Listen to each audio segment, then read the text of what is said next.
I went to see Captain America Civil War on Friday, and I have to say it was a very thrilling movie. You could feel the tension between all the characters building as the story progressed. Other than Black Panther, I felt the character I had the most questions about was the leader of the mercenary group in the beginning of the movie.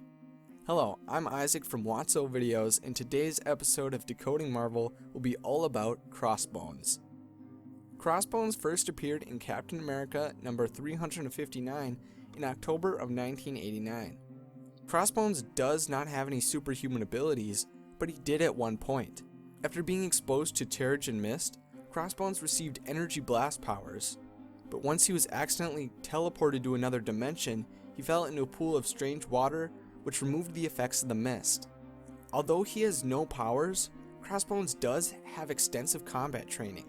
He is one of the world's best hand-to-hand combatants and possesses a large amount of knowledge of martial arts and street fighting. Rumlow is excellent with guns, crossbows, and throwing knives, and also has a deep understanding on interrogation and brainwashing. Crossbones, otherwise known as Brock Rumlow, began his crime career in the Earth 616 universe by leading a gang on New York's Lower East Side known as the Savage Crims. After abusing Rachel Layton, a 15-year-old girl, her older brothers hunted down and assaulted Rumlow.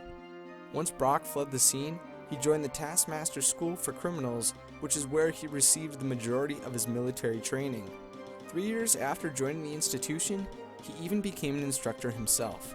Rumlow quickly fell back to a criminal life by becoming a mercenary and enlisted to work for the communist Red Skull.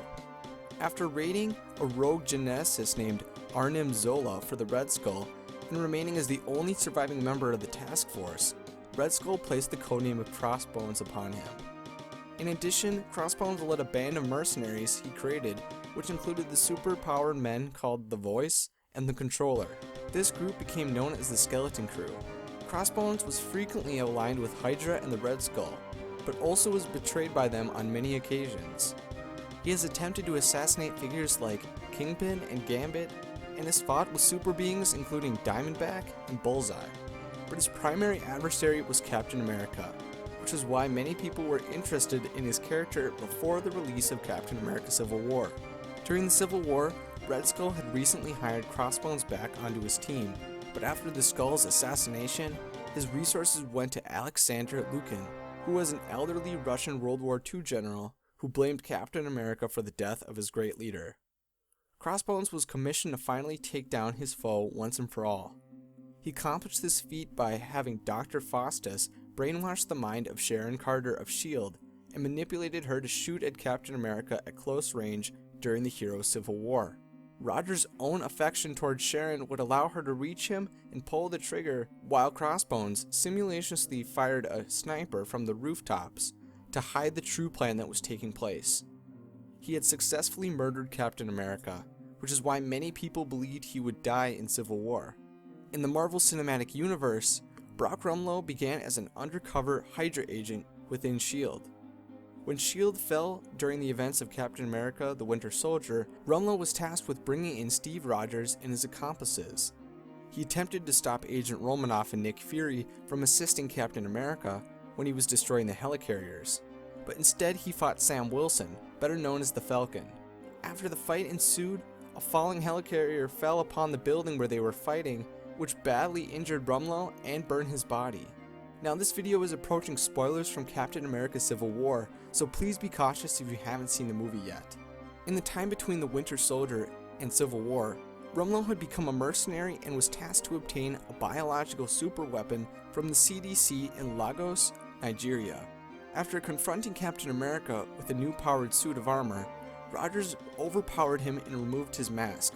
Rumlow mentioned how Bucky Barnes, otherwise known as the Winter Soldier, was behind their task to get the weapon, which completely threw Captain America off guard long enough for Crossbones to detonate his suicide jacket, which killed many innocents nearby.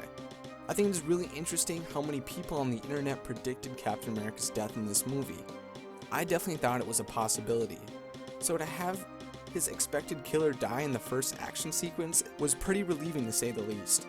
If you enjoyed today's episode of Decoding Marvel and want to see more videos like it, then please like and subscribe. Is there a question you've been dying to know related to the Marvel Universe?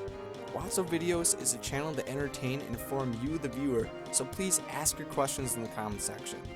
If you would like to follow Watso Videos outside of YouTube, you can find the links to Facebook, Twitter, and Instagram in the description. Thanks for watching, and have a super day.